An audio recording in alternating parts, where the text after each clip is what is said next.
C'est l'une des grandes bases militaires turques à Ankara. Un avion cargo arrive de Russie. Il livre les premiers éléments des missiles antiaériens S-400. Une première livraison car d'autres vont suivre. D'autres composants, mais aussi 120 missiles de différents types seront envoyés à la fin de l'été. Nous le disons à chaque fois, c'est un accord qui est fait. Le processus continue.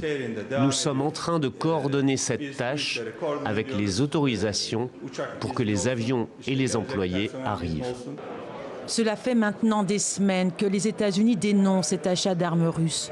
Mais le président turc s'entête. Recep Tayyip Erdogan dit qu'il en a besoin pour protéger sa frontière avec la Syrie. Ce qu'il dit moins, c'est qu'il destinerait au moins l'un de ses systèmes antimissiles à la défense de son palais et il ne veut pas utiliser de matériel américain. Depuis le coup d'État manqué en juillet 2016, Ankara fait bien moins confiance aux États-Unis, soupçonnés de soutenir certains opposants.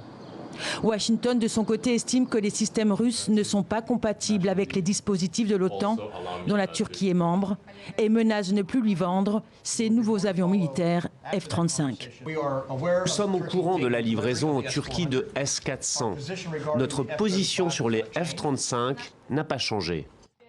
Le S-400 est considéré par certains experts comme la batterie antimissile la plus performante actuellement. Pour la Russie, le S-400 n'est pas seulement un succès technologique et militaire, c'est également devenu une arme diplomatique de premier choix.